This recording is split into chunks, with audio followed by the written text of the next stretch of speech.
How's it going, everybody? This is Beat the Bush. This is the Sanwa 2000 amp capable clamp meter. You should probably only buy it up to the amount that you absolutely need. Maybe you're measuring 1,000 or something. You have to be working with something very, very heavy duty.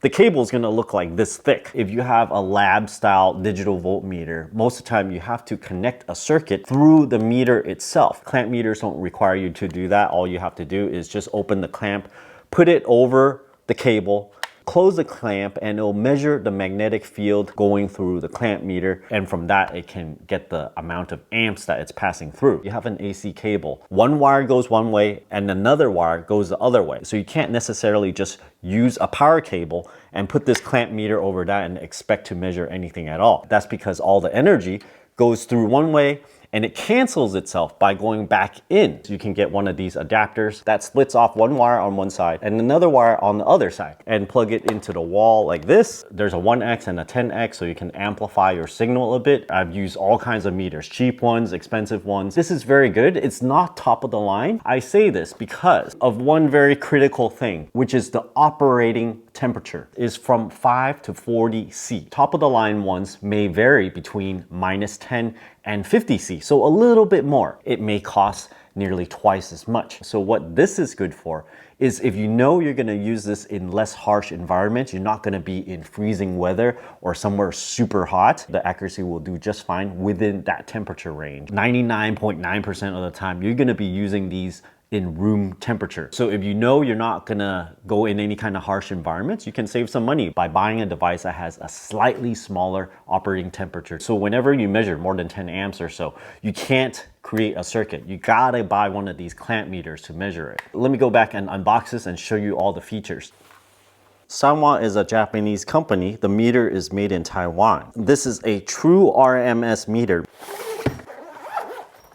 Comes with this pair of TL29 probes. The tips are very pointy. You can remove one of the caps and the tips are gold plated. The test leads are very flexible. They don't actually kink and they have this silicone feel to them. Calibrated to ISO 9001 quality. Here's a clamp meter manual. The meter's held in the case with 2 Velcros. There's a hook right here that you can pull out. There's nothing on the back. Press and hold.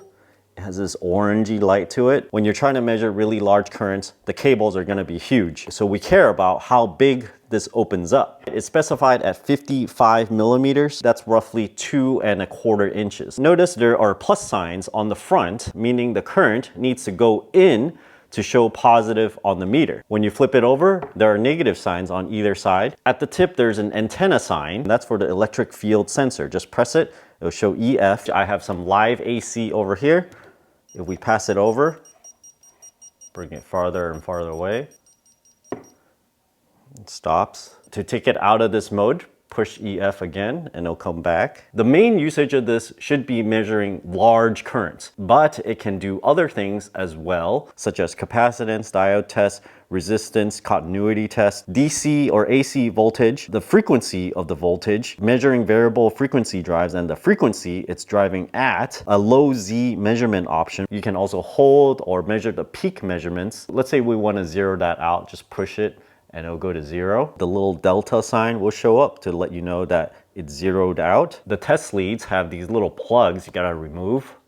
Technically, you don't need to use all these other functions if you have a separate meter already, but this makes it so that you can just buy a big old clamp meter and have all the other functions so you don't have to carry 2 devices with you. Your typical digital voltmeter will have a little stand. So right now I can't stand it up on anything. I'll just have to lay it on the case like this. I have a few components we can test out. Let's do the diode first. Change modes to diode, so you just push select and it's in diode mode. It sends a very tiny current from one end to the other, and it's measuring a diode drop of 0.519. So 3 significant digits here. The measurement current is 0.56 milliamp. That's what it's sending through the diode in order to measure that diode drop. For capacitance, you can measure as high as 2000 microfarad, which is fairly large. And usually it doesn't really charge and discharge the whole thing, but sends a small current into the capacitor to see how fast it charges. This is a 10 microfarad electrolytic capacitor. It reads 9.33 microfarads. The accuracy is to 3.5% plus 5 digits. On this meter, it's showing 1/100th, right? So it would be plus or minus 3.5% of 9.3 microfarad plus 0.05.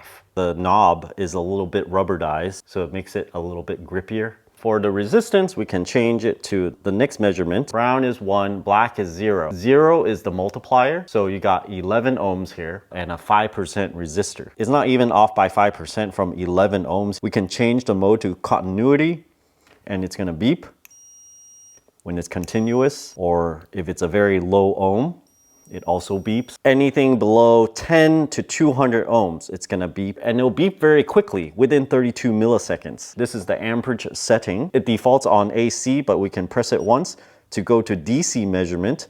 Press it again, it can do DC and AC measurements. I have a heater here that'll do 1500 watts, so it's gonna be about 12 amps or so. We have it on the AC setting, it's reading 0.2, but if we connect it, just the fan now, it's not reading very much, only 0.1 amp difference. So we can just go to the 10x one, zero it out first, and then if we turn it on, it shows that it's at 60 hertz, it's drawing 2 amps, but we gotta divide this by 10 because I'm using the 10x hole, so it's 0.21 amps.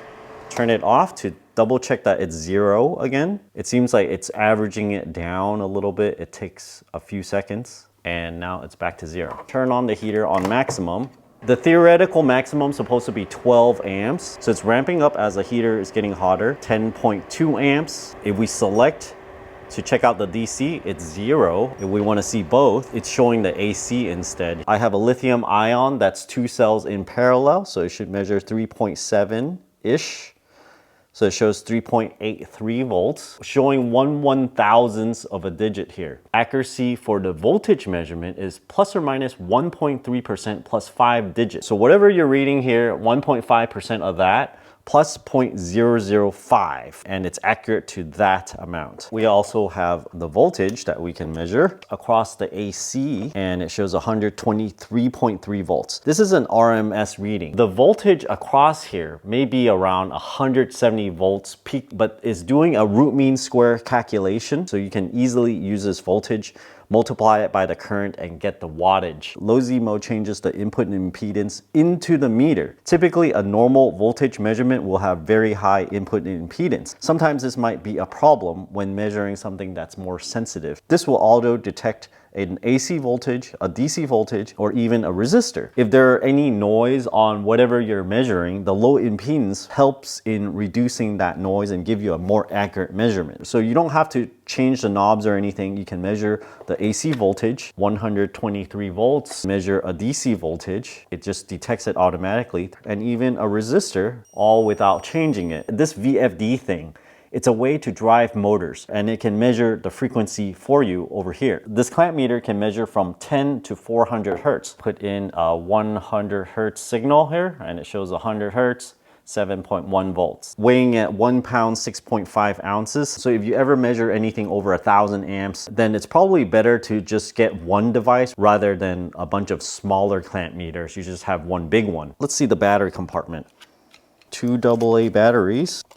This meter doesn't have grommets to protect it from water ingress, so it's not that waterproof. You should not submerge it in water. This is their entire line of clamp meters. Generally, the higher current it can measure, the more expensive. Estimate whatever amperage that you're gonna measure. For example, my battery systems won't ever go over, let's say 200 amps. So I can even buy the smallest of these clamp meters and it'll still satisfy my needs. You should look at if it measures DC amperages or not. So this meter, this meter, this meter, and this meter measures DC currents. There are a lot of little dots here, just a bunch of extra features to make it do more of a typical digital multimeter function. If you look at any other 2000 amp clamp meters, it'll cost over twice as much. Reasonable operating range, reasonable accuracy. If you guys are interested in getting one of these, check out my affiliate link down in the video description below. Thanks for watching this video. Until next time.